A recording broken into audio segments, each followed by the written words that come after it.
Hey everyone, and welcome to a new episode of He's Not Wrong. I'm your host, Chad D, and I am so happy to have another repeat guest turn into a correspondent today. Michael Coker, more commonly known as Cokehead, spelled Koch, head on social media, was one of my very first guests when this podcast launched exactly a year ago today. And I'm so excited to have him back. Not only have our platforms grown, but so have our perspectives and our approaches to what's going on in the world right now. We cover a lot in this episode, so buckle up, get ready. Here we go. Michael, welcome back to He's Not Wrong. Thank you so much for joining us. How are you doing? I'm good. Glad to be back. It's a lot has happened since the last time. A lot has happened. Today is actually the 1 year anniversary for He's Not Wrong. And I'm so happy that it's you coming back on because I know we've been talking about having you back on for several months now. And it just lined up that you were available on the 1 year anniversary. So I'm really happy Yeah. that to celebrate this milestone, it is you coming back on almost a year to the day. So I very, very appreciative. Thank you. Yeah. Congratulations. What a milestone. So listen, before we get started, I just have to let you know that I am pissed. And I had this note written down because I was like, I have to fight him over this. And I know I DM'd you on TikTok about this. I am so mad. And my anger was reignited this morning because I saw on Instagram you had like 20 hashtags. And on TikTok, you like use 30 hashtags. And on these platforms, I still Hashtag only bait. Yes, I only am able to use 5 hashtags, and if I ever try to do more than that, I get limited, they don't let me add anymore, and then I say you post and you have all these beautiful hashtags and the perfect SEO. I'm like, "How does he do it?" I don't have an answer. I don't know. I started getting comments like that. I guess, whenever the whole takeover happened, or maybe somewhere around there. But I'm not sure. I never get like that sort of notification or that flag or anything like that that's like you can't use anymore. On Instagram, they don't let you use more than 30, I think it is. Um, but I never get like the 5 limit or anything like that. I'm so sorry for the people that have to deal with that. I am limited to 5 on Instagram as well. It is a 5 limit on Instagram and TikTok. Wow. Oh, Mhm. that's something. We're Sign of the gonna talk times. Yeah, we're gonna talk about suppression and censorship, and I'm starting to think, is the hashtag limit a sign of censorship and suppression? We'll get into it. That's where my brain's going. I just feel attacked. Yeah. I'm angry and I want answers. So, Limited. Yeah. Very so much so. a lot has happened in the past year since we last talked on here. You came on, and our conversation was heavily rooted in information versus disinformation and where to find facts and how to find sources that are telling the truth. I Hmm. feel like personally in the past year, all of that shit's out the window. That is just like Absolutely.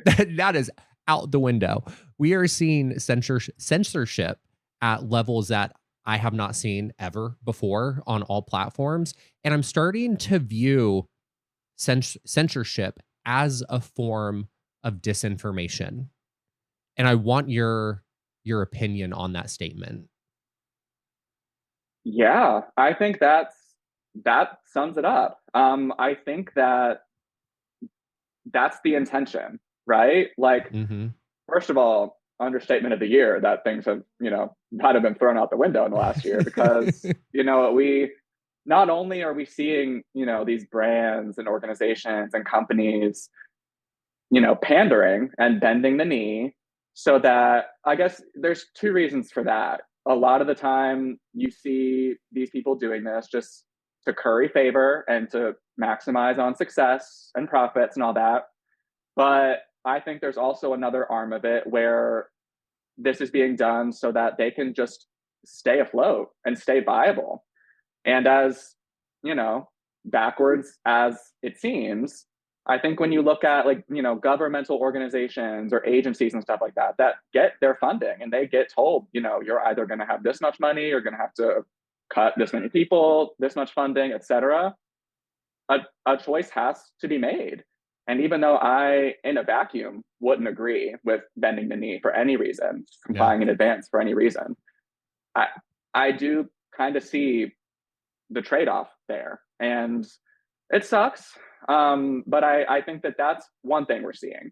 And then on top of that, we're also seeing everyone deconstruct this propaganda that was already so baked in from the start. And I think that they kind of go hand in hand. They're, I guess, kind of contributing and causing one another to happen and get worse and more prominent. And yeah, it's a very different world than it was even 6 months ago, a year ago. And we have to be able to know that anything we're looking at could be false or not real or edited or tweaked or said a certain way to make you think something, even if the truth is something else. Mhm. And I think everything needs to be double checked, needs to be put through like an AI scanner or both or neither. It's you don't know now. Yes. And that's the scary part. It's so scary because there's so much content that I've seen even since Iran and that whole war began a few weeks ago. Just like videos, they look so real. And it's Yeah. the AI is being used as propaganda in such a scary way that people are not recognizing. And the Trump administration is using it to try to like bolster their claims that like Hmm. we have to be in this war, we have to be engaged, we need the public support. And AI videos attacking Americans or attacking American bases or whatever are being used to bolster those claims. And it is so scary. But with the censorship that's happening, the disinformation that is out there, who is it benefiting? Because people seem so angry, and you have a large following on social media. So I feel like you have your finger on the pulse of how a lot of people feel.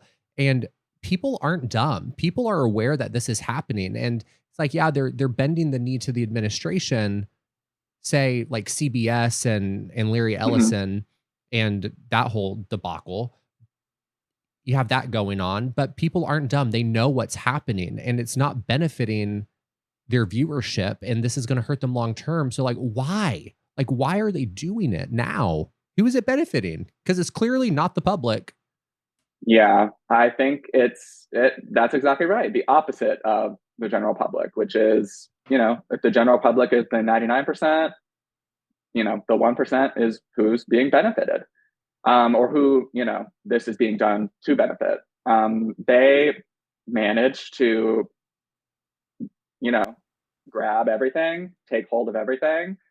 And I'm not sure if they knew from the start. They seemed pretty confident at the beginning, as we Yeah. remember now, so not very much. So I don't know if they always knew from the start that people would eventually come to realize and grow to be very against what they're doing.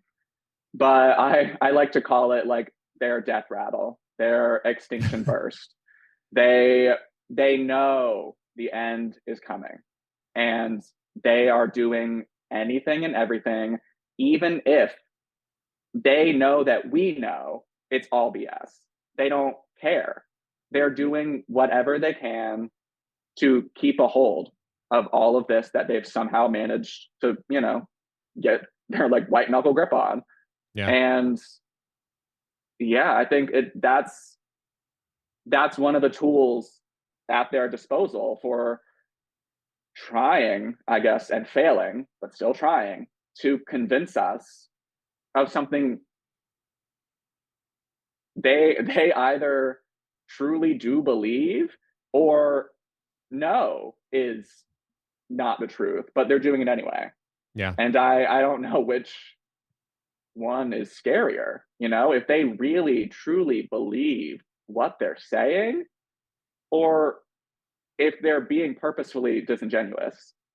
Either way, it's a mess. I think it's both. I think they know they're being purposefully disingenuous, but I genuinely believe that they believe in what they are doing. Have Yes, you I have think you that's a great heard way to say it. have you heard about all of the reports coming out with Iran and this being a holy war and how they're doing this to bring about Armageddon?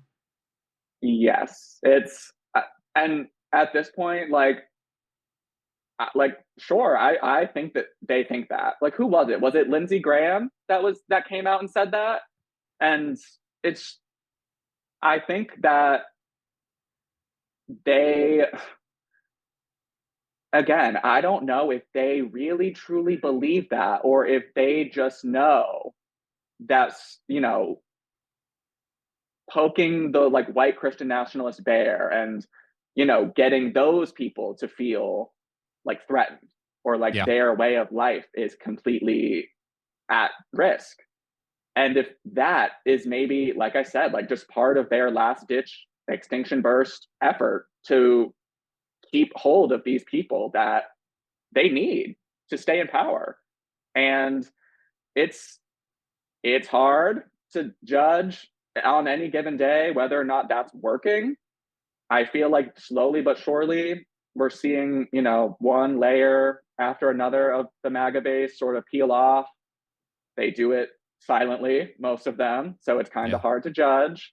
But we do see those that are coming out. I mean, just the woman that has been going viral the last week or so for being a triple Trumper and saying, I regret it, and but people are being mean to me. And it's just like, like they're deconstructing and they're realizing, but they're not fully there yet. So I think we're still in in the middle of it all. And some have left fully, some are working on it, and some are still there.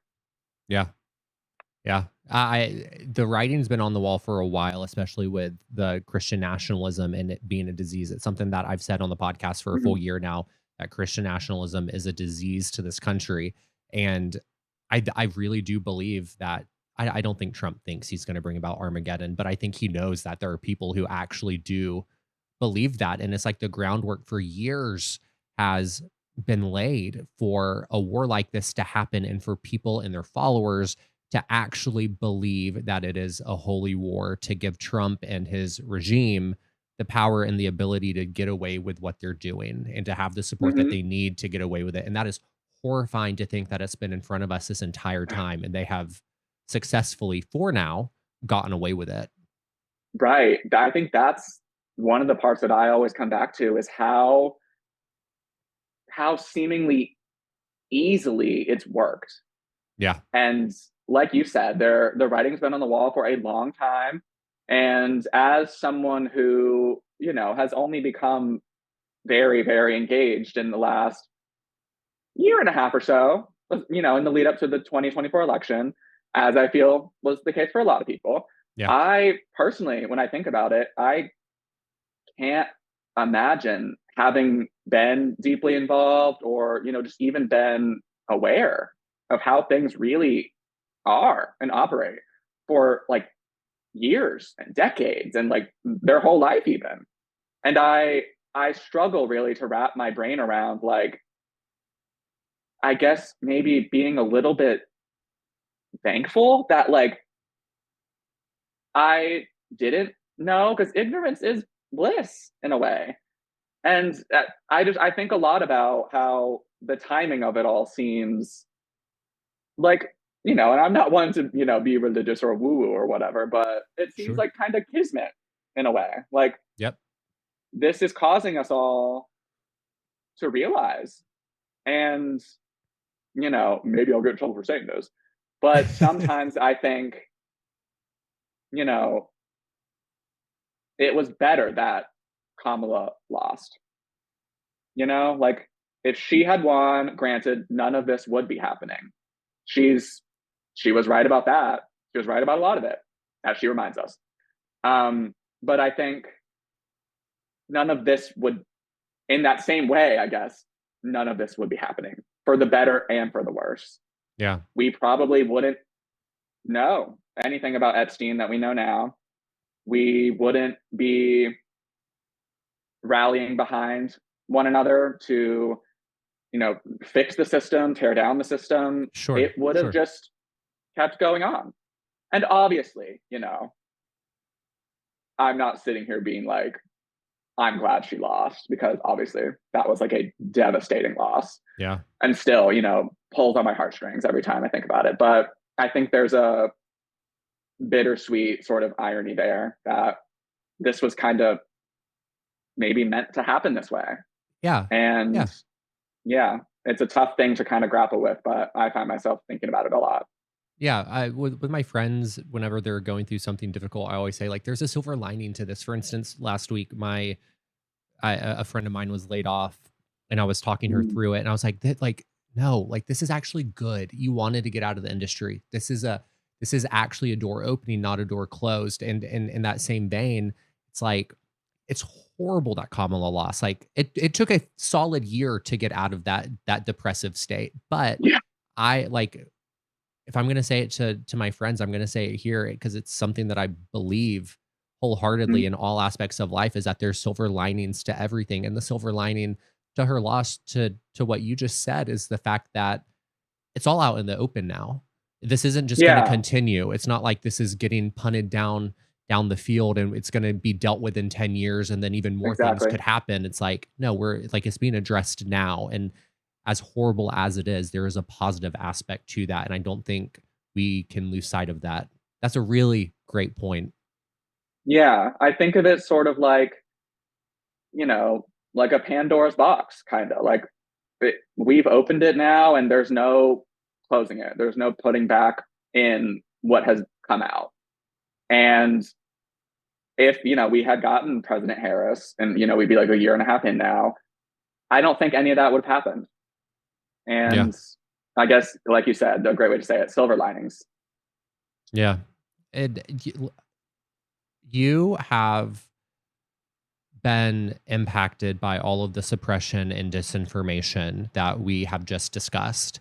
You've been Mhm. affected by it on your social media and the work that you do. I'm going to assume it's affected you financially in some ways on social media. Um, Correct. and I just want to know your story when it comes to the suppression and disinformation campaigns that are going on and how it's impacted you. And there's a point to this. We're going to get to it, but I just want to hear from you on the impact of all of that first. Yeah, I guess I'll start by saying it is bad. Like it is bad and it's blatant. They're not even really trying to hide it anymore.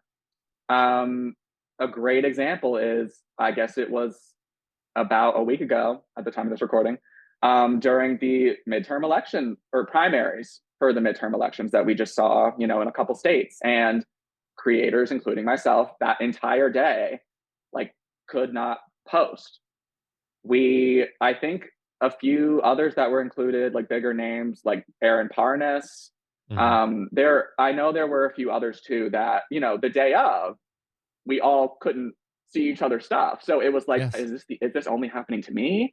And then, the next day, stuff started getting pushed out after, the elections were over. And it looks, or it seems to be done very strategically and for intentional reasons. And I think it's very surreal living in, the United States where supposedly there's, this tenet of free speech as like a central core value.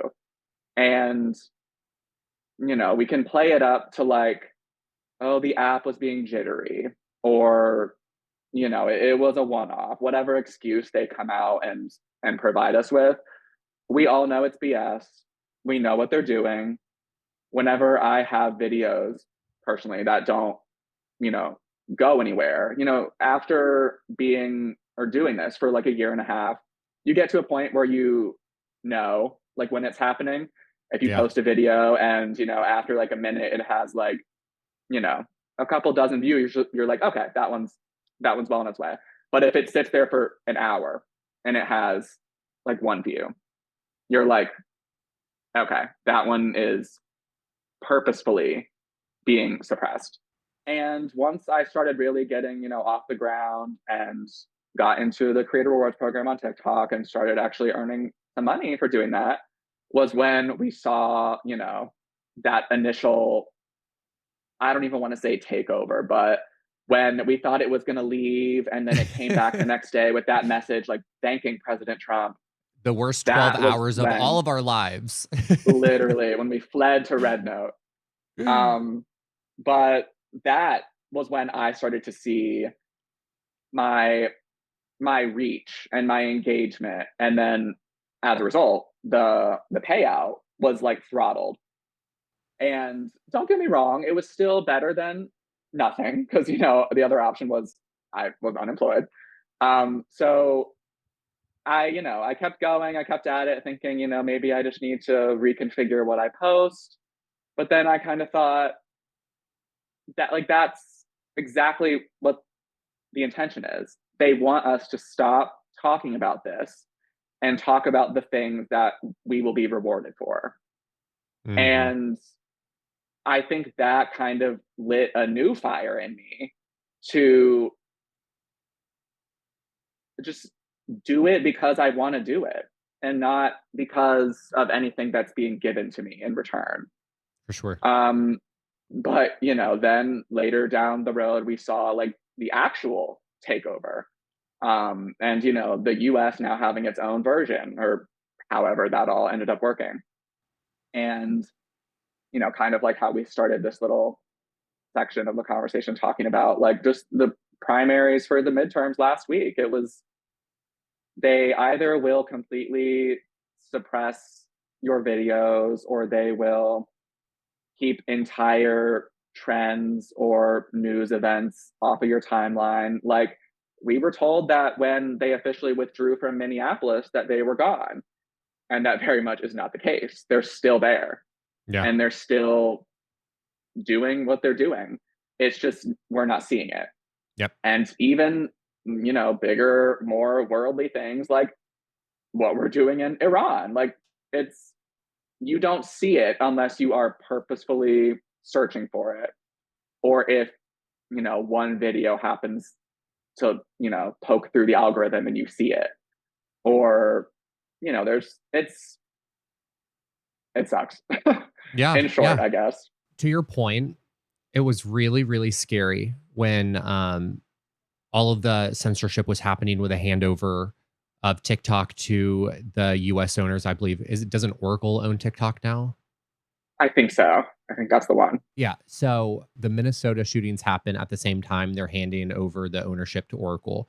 So we're told there was an outage due to weather, and the handover was causing all the suppression. I was impacted by it. I post like 6 videos in a day, and each one might get 10 views after sitting in review for like 10 hours. And I was like, okay, this is Yep. just weird. I'm gonna believe it's due to the weather. I'll give it a second chance, whatever. And then last week with the midterm primaries at the same time as Iran was happening, it happened again. And if you go to TikTok Hmm. support, they're telling you, oh, we had a server outage. It's like, okay, so you had a server outage at two very important times within a month of each other. Like, Right. let's be real here. Let's be real. Yeah. And Like, please, let's be real. Please.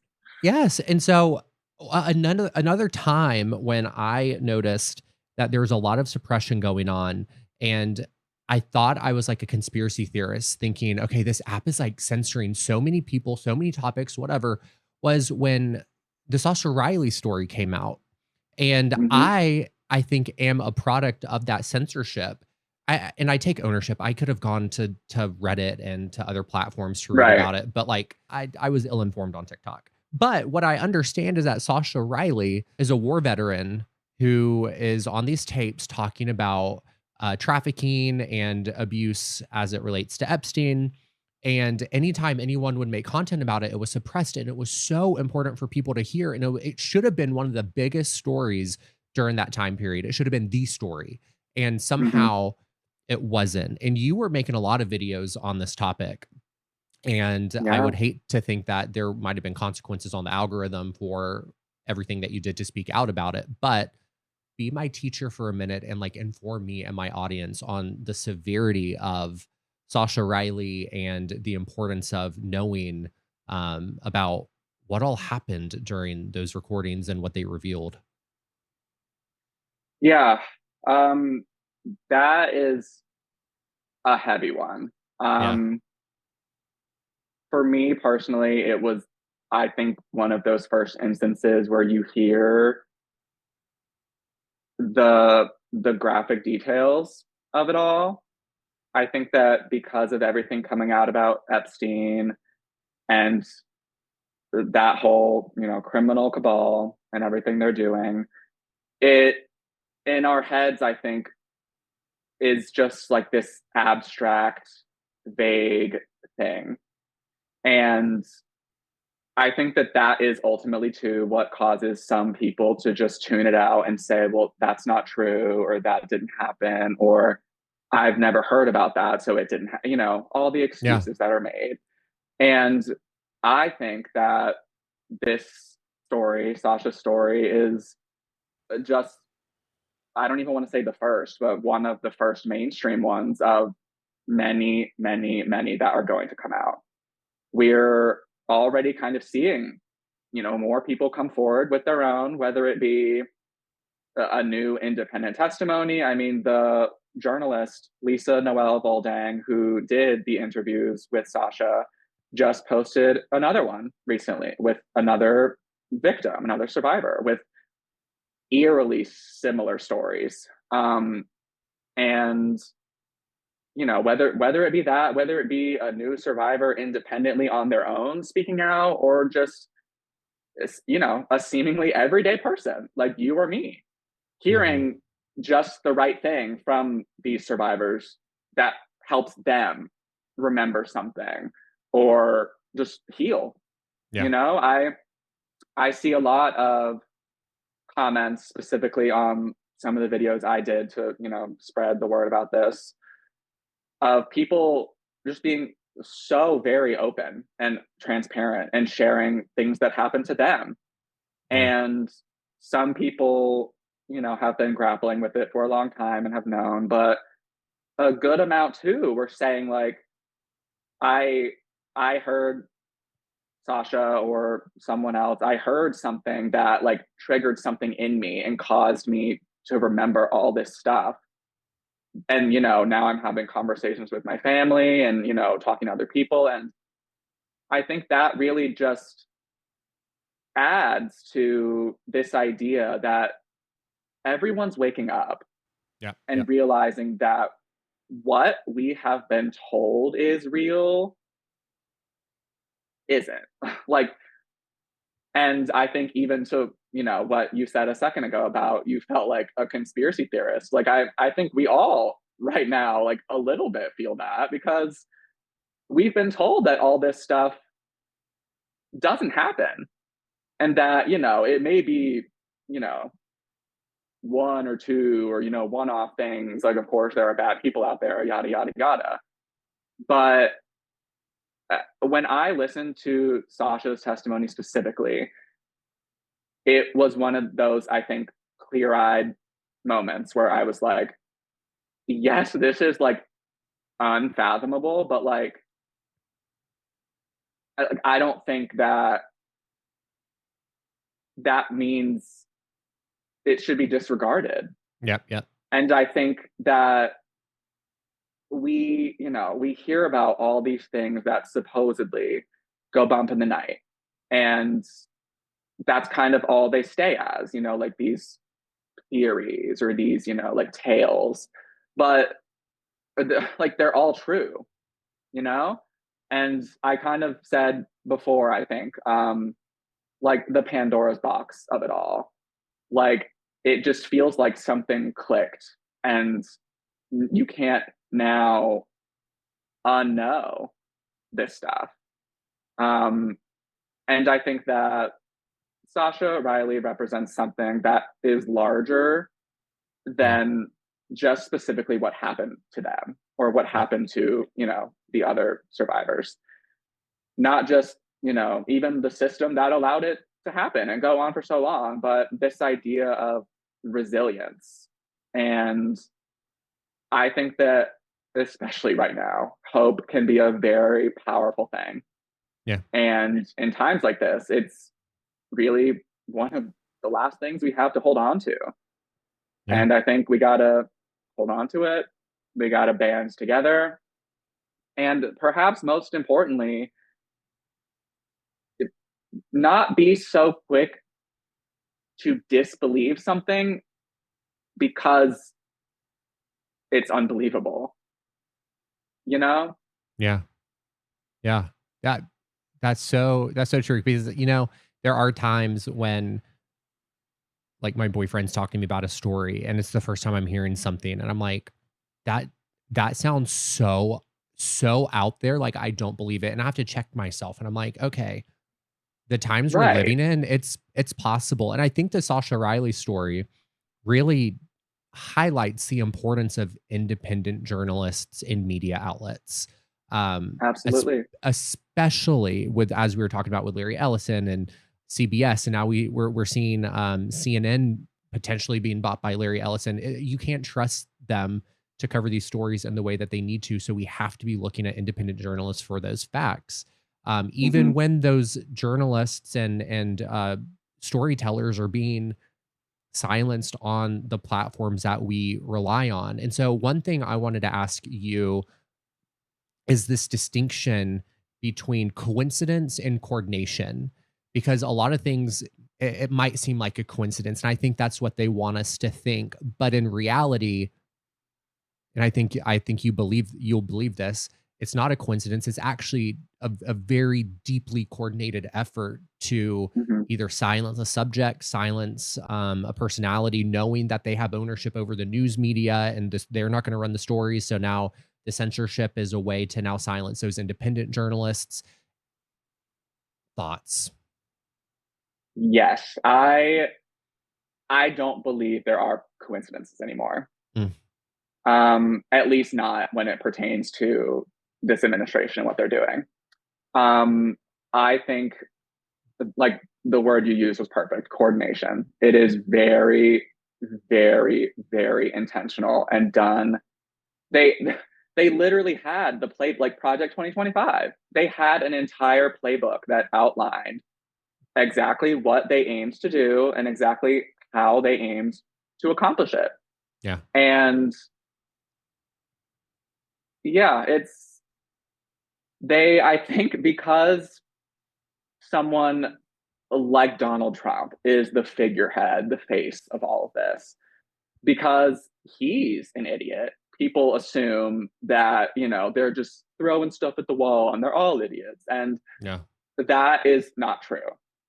Even though we like despise these people and they are, you know, evil and doing all these horrendous things, some of them, not all of them, are very smart and they know what they're doing. And they go out there. And when I'm saying this, I'm thinking of like Stephen Miller and as just one. And they know exactly what they're saying. They Yep. know exactly what they're doing. They know exactly when when to sprinkle in some truth to make you say, "Oh, well that's true. So everything else they're saying has to be true too." Yep. When I think that that's a big part that is hard for people to kind of wrap their heads around is like they're so careless and seemingly do this stuff, on a whim, but it's not on a whim. They This is part of the plan and they've sure maybe on a day-to-day basis they have to pivot and do something a little different that they weren't expecting, but at the end of the day they are always just trying to like veer themselves back on course to what they want to do. Yep. And one of these days, I think something's going to happen where they're not just veered off course a little bit, they're like flipped off the track Yep. and they won't be able to get back on. They won't No. be able to salvage anything. And personally, I think that will be the Epstein files fully coming out. Yeah. Um, I think another thing on that is when you really just step back and think about like, obviously, if they had it their way, none of it would have come out at all. I mean, we saw Pam Bondi literally come out and say, there's nothing, case closed. And they tried to pass that off as the truth. And it wasn't, and if it hadn't been for people protesting and coming out and demanding more, because there was more. The stuff that has come out wouldn't have ever come out. But Hmm. I think when I personally step back and I'm like, okay, this is just what they were willing to release. Yeah.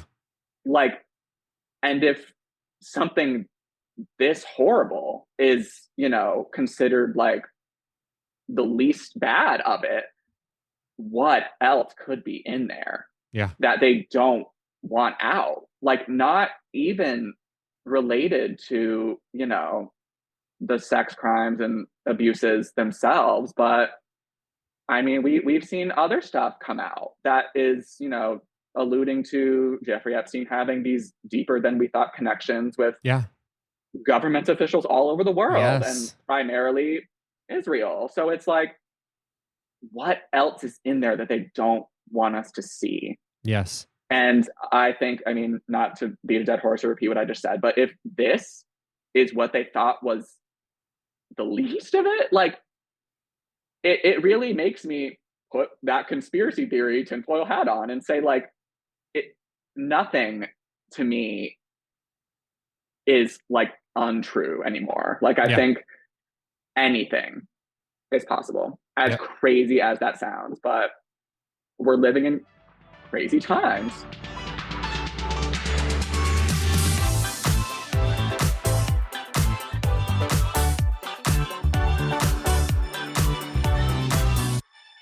What you're just talking about was that there are things in the files that, if this is what is so bad, what are they actually hiding? If this is the extent and the extreme that they're going to cover certain things up, and this is what they're allowing us to see. I'm gonna put Mm-hmm. my tinfoil hat on for a moment, and Please. I'm gonna peddle some conspiracy theories right now because I genuinely believe what is happening in Iran is a distraction from what potentially could come out that they're hiding in those files. We're partnered with Israel, which is red flag number one. What is what is Okay. BB holding over Trump's head to get us involved in a war that should not be happening? We have seen in the past that diplomacy does work as it relates to topics of Iran. You have just all of this stuff that's happening. I think it's a distraction. I think they're holding things over Trump's head, and I would really appreciate your perspective and your viewpoint from what you're hearing about people online, your followers, what the public discourse is saying about what's happening with Iran as it relates to the Trump administration and the files. Yeah, I think That's a loaded that's question. a really good question though. Like, is it ultimately a distraction? Like, I I think it depends obviously on who you ask, but also how you think about it. Because I think on one hand you have the people who say, like, yes, of course, like, of course anyone could see that, and then, well, I guess still that group, I think there are those that think that it's because Benjamin Netanyahu, Prime Minister of the apartheid state of Israel, is supposedly, dangling something, whether it be the Epstein files or something else, over Trump's head and making him dance, you know, to keep it concealed. And in this case, it isn't just for, like, getting more money from us, because we've been doing that for forever. It's about assisting in another imperialist land grab for the US and for Israel. And, you know, going sort of off of that, on the other hand, like, that's just what the US does. Like, historically, over and over and over. We see an economic system that isn't capitalism gaining traction elsewhere in the world, Yep. and we swoop in and pulverize it to cement capitalism as, the one true system, the one that works, when we know that's not true Yes. and far from it even. So I think, like, intent aside, whether they're intentionally trying to do it as a distraction or not, I think the effect is that it ultimately does distract from Epstein, right? And I'm sure he isn't mad about that. Like, the problem is, though, maybe it doesn't line up exactly, but like the Barbara Streisand effect. The more you Mhm. try to get people to not pay attention to something or you Yes. try to get them to look away, the more you're calling attention to it. And I think sort of what, oh, what? I have to interject right there and just say that. It's that point because he's lied to all of his followers saying that his like all throughout the campaign trail that he's gonna end forever wars. He's not gonna launch any wars. He's all about peace. So Mm-hmm, why this switch all of a sudden? It just all of a mm-hmm, sudden happened. Now they're discussing boots on the ground. I just had to interject right there and say that because I want to bring that up again when you're done saying what you're saying. But the mm-hmm. Barbara Streisand effect really does like play into what's happening right now. That is such a good point. Okay, I'm so sorry. How to interject. Continue. Totally. No, all the more the merrier, whatever the saying is. Um, yeah, like I think that, I mean, even to what you just said there, like they, even when they switch up and do something literally the exact opposite of what they ran on and got people to vote for them for, even though, they voted for, other Yeah. reasons and blah blah blah. That was one of the main ones that they campaigned on. Um, like they some like I kind of alluded to earlier in this episode, like some people are realizing, some have realized, and some are still just going along. So I think there are some people who are, realizing the hypocrisy of it all and saying, like, I wanted this, you said you were going to do this, and now you're doing the opposite of it, but Yes. saying that this is what you were like, acting like you were always going to do it. And I think that, especially like you said, with the threat or the concept being floated of boots on the ground and having another like Iraq situation, another Yeah. Afghanistan situation where we're sending people over for no other reason but to like take and take more and take more. Like it, we of course push out the idea that we have to do it because we need to spread democracy, and anything that isn't a democracy is dangerous. Anything that isn't capitalist is dangerous or a threat to the US. And I think that people are realizing all these things all at the same time and thinking like it doesn't make sense why we're doing this again. And I think too, better or for worse, social media plays a huge role in it. Yeah. Because as we're seeing with the mainstream news, like, we talked about CBS and CNN, if it was just them telling us what was going on, like it was, 15, 20 years ago, everyone would just say, oh, that's why. Okay, that's fine. And now you see them say that, and then you hear sometimes it also helps that the president is stupid because he will go directly against the mainstream media, which he's supposed to be working like in lockstep with. They're Yes. supposed to be saying the same things. And it's supposed to be social media that's, saying the different thing.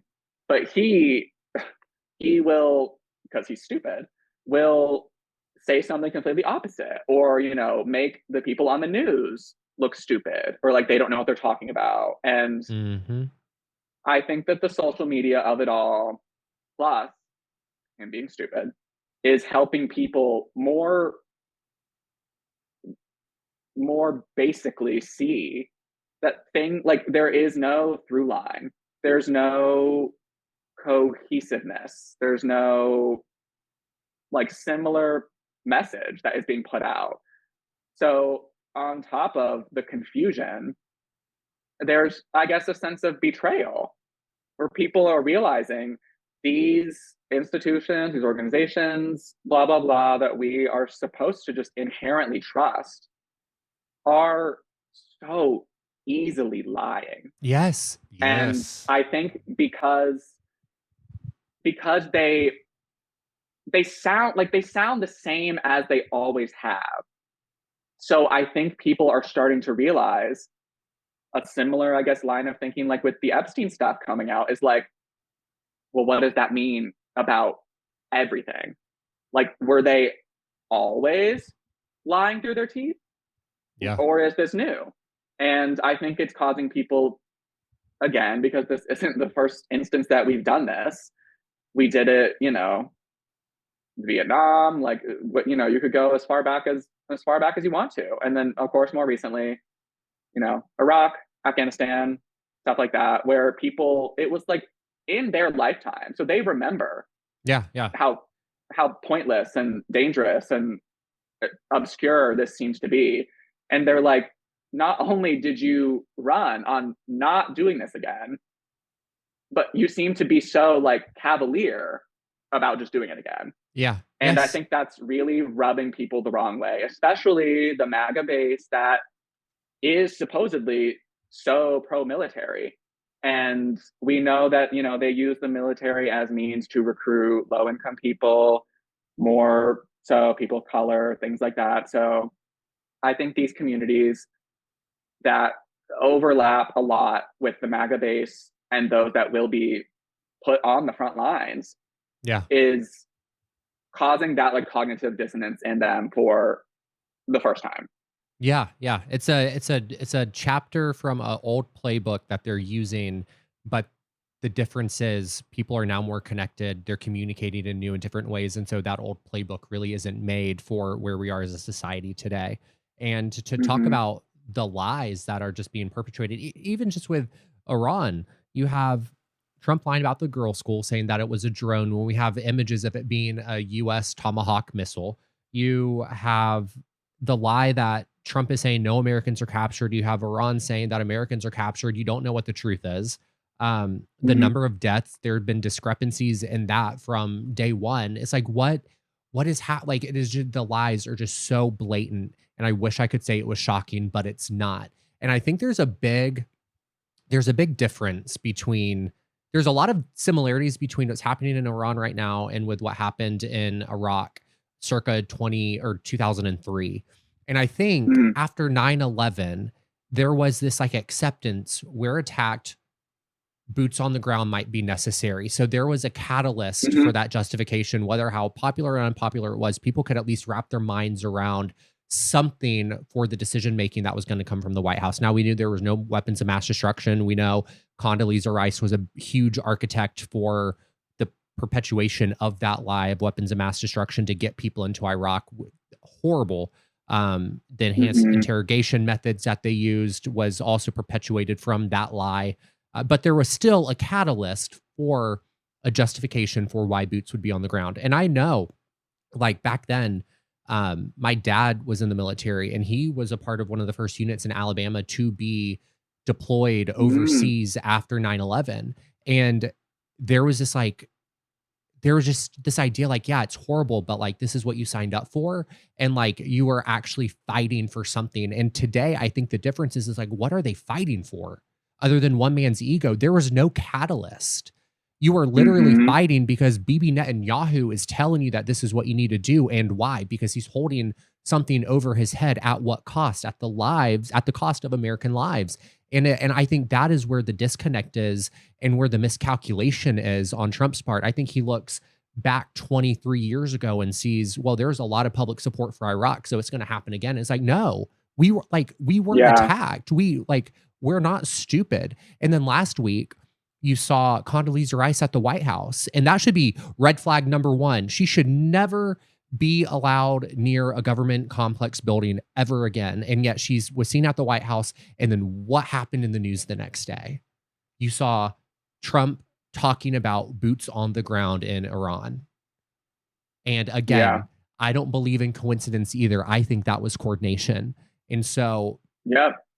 all of that to say, I just think what is happening overseas right now, it's horrible, it's awful. I don't think there is a fight for the greater good. I really genuinely believe it is just a distraction and it's in an agreement with Israel because they're holding something over Trump's head. And I think we all know what that something is. Yeah. I I agree, and I think that the point you made about not, there not being like a catalyst or a specific event that they can use to justify what they're doing. I think that was a great thing to point out. And that is probably why people are having that cognitive dissonance now and being like, well, wait, why? Like, why again? And there's no answer. It's just like, oh, well, they're going to attack Israel. And it's like, okay, well, Israel's that been our peddling that problem. lie for 40 years now. It Yes, doesn't work.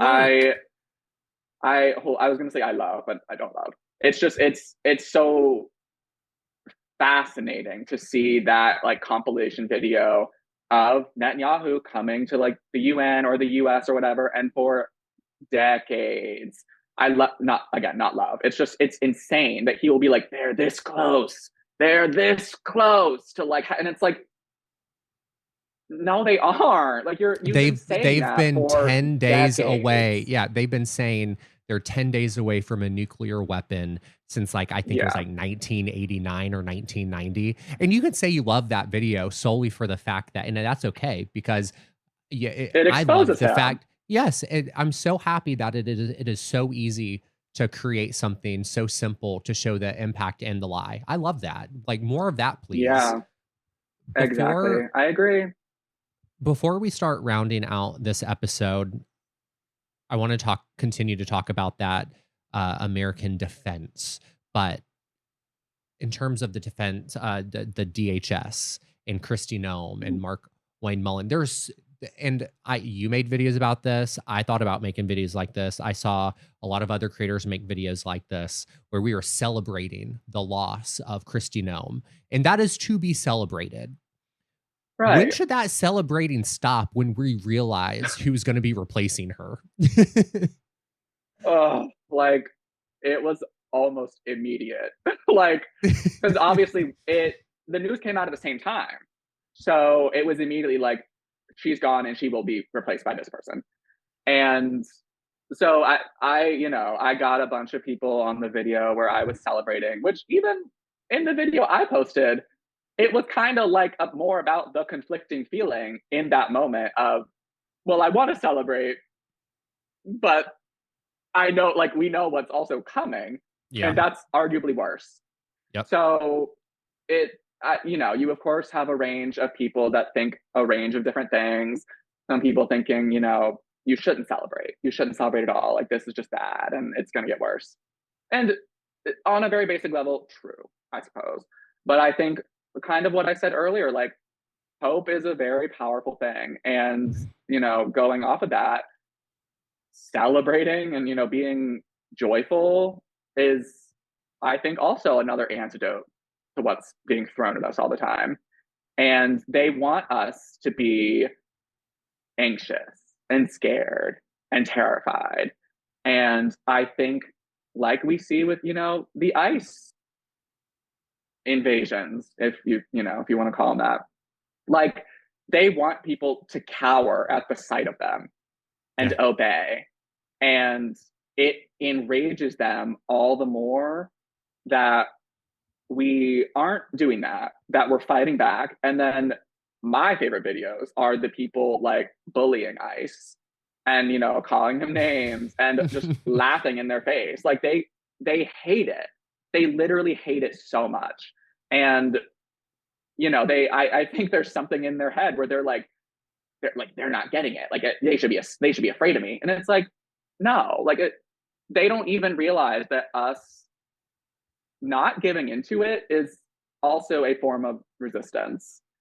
And even like something that just popped into my head was, I guess it was maybe in LA when they sent the National Guard in. Is that maybe what it was? When They people in like the started with dinosaur LA. costumes and the Yes. frog, yes, when the people and the dinosaur costumes and the frog costumes were coming out, and like yeah, like it was just like a silly thing, but it also, I think, portrayed to them like this is how seriously we take y'all. Like Yes. we don't take y'all. You're not serious people. Yep. Sure, you have serious power, and you're doing things that have very serious consequences. Yeah. But like you're all just a bunch of little obedient soldiers that are doing what you're told. Like you're not your own person fighting for a good cause. You're just listening to a fascist tell you what to do.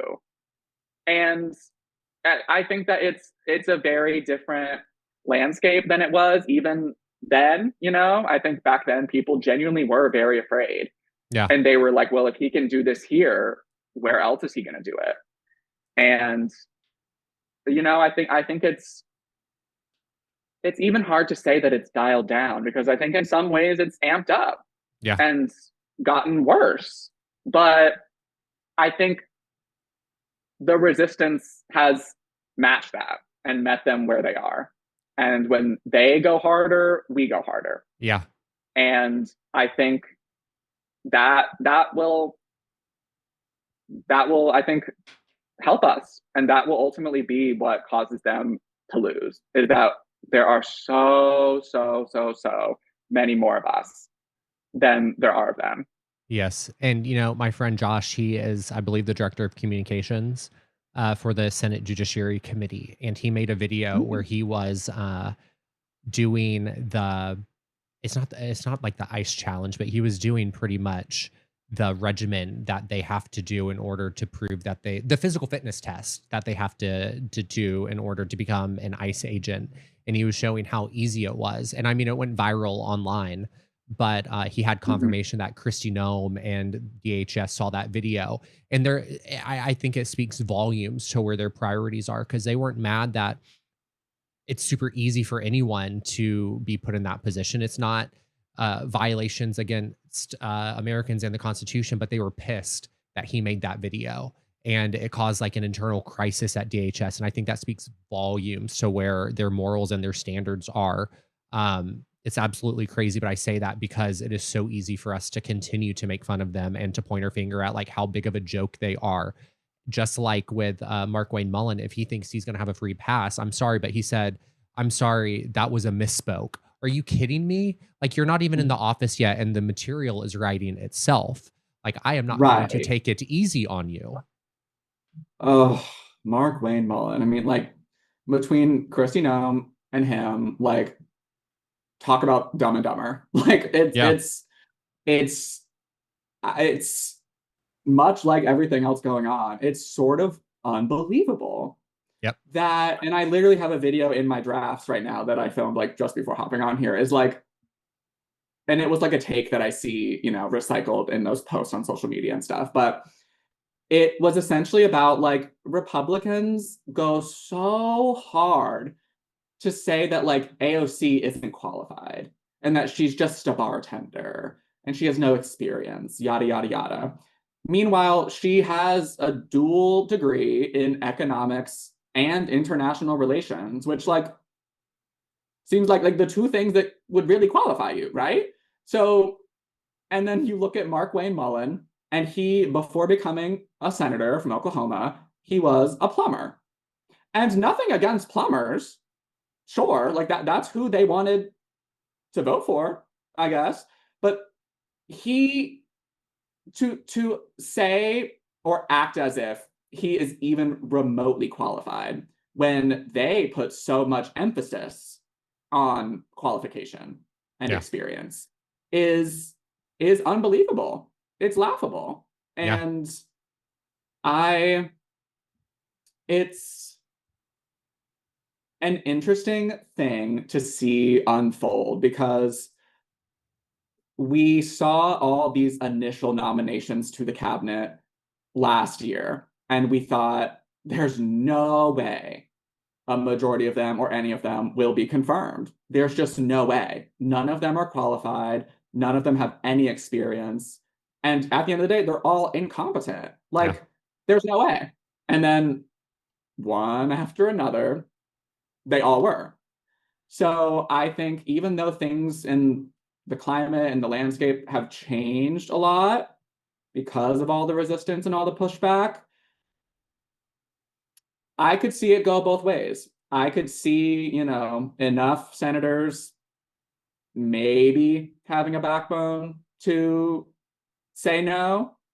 I hope with all my heart that's what happens. But the logic part of my brain just looks at precedent. And I'm like, Yeah. well, we thought that last time and it didn't happen. And all those senators are still senators. So I don't know. I really am hoping for the best and preparing for the worst, I suppose, is a good way to sum it Yeah. up. To highlight the incompetence part, I think what really shows the incompetence of what's going on with DHS and the administration and Kristi Noem and Mark Wayne Mullen really is the fact that it wasn't the violations to the Constitution. It wasn't really, that's it. It wasn't the violations to the Constitution that got her out. It was a $220 million ad of her riding a horse uh, Yeah. that got her removed. And if there's anything that says, I think it is incompetence. But you know what? Before I ask you the Which even oh, sorry, I was just gonna say, like, no, go ahead. even like that, I would push back on and say, like, I don't even think it was the ad itself. It was the fact that she exposed that Trump like okayed it and like rubber stamped Yes. it, and it made him look bad. And yes, exactly. I think that was ultimately the thing that, put the nail in her coffin, so to speak, Thank God it which did. tells you all you need to know. Yep. Before I ask you the final question of what it is that you're not wrong about, I want to just play a quick game with you. I played this with Suzanne and I really appreciated her answers to some of the people that I brought up. So, what I'm going to do is I'm going to name just a few Republicans and I want you to tell me the first word that comes to your mind when you hear their name. Is that fine? Yes, so many, but I'll try to stick to the first one. Okay, Pete Hegseth. Drunk. Perfect. Pam Bondi. Unqualified. Okay. Mark Wayne Mullen. Stupid. Marjorie Taylor Greene. Tired.